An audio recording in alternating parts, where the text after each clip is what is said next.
One, two, three, start. The bill that has now emerged is definitely a great improvement upon the bill that we had originally introduced. So, the basic effort in this bill has been threefold.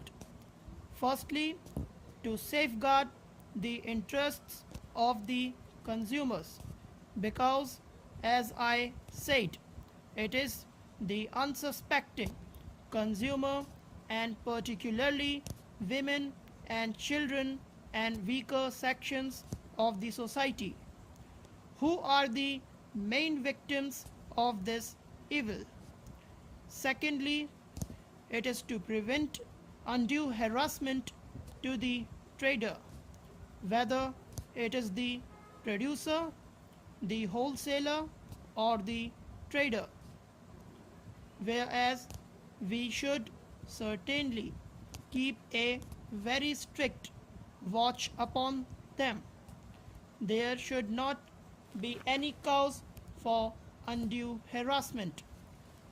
And thirdly, the act should capable of effective implementation, because there was a general feeling among the members of the committee that implementation had been lacking. There were the three major principles that we were kept in mind by the committee in its deliberations. So, with your permission, I will very briefly to put before the Honorable House some of the silent feature of the bill that I have now presented.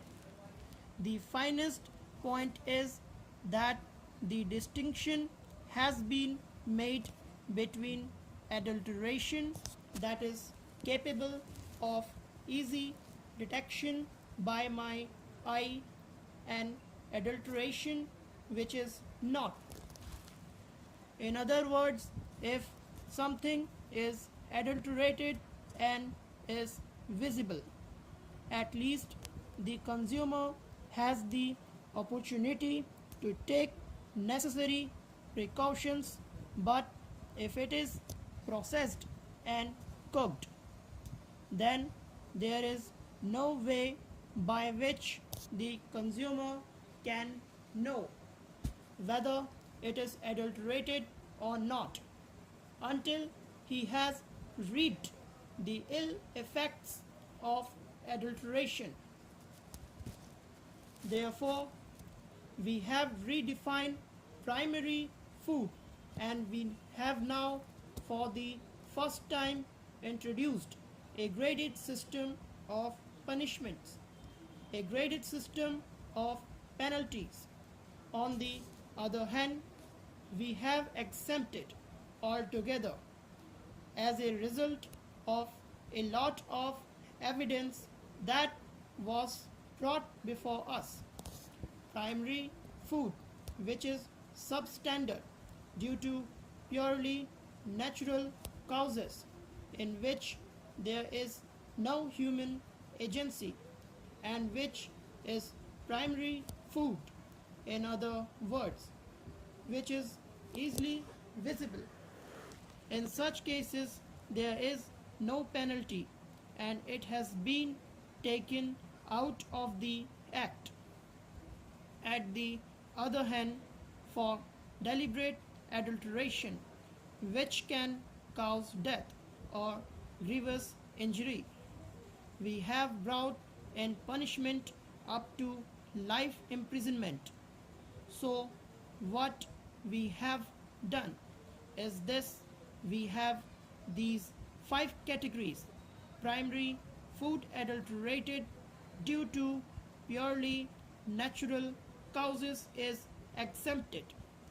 Then there is injurious and non-injurious adulteration. Here we have got a graded system of penalties going up to life imprisonment. So that deterrence is there, and people realize that they cannot play with the lives of their fellow citizens. On the other hand, non guilty people are brought within the mischief of the act.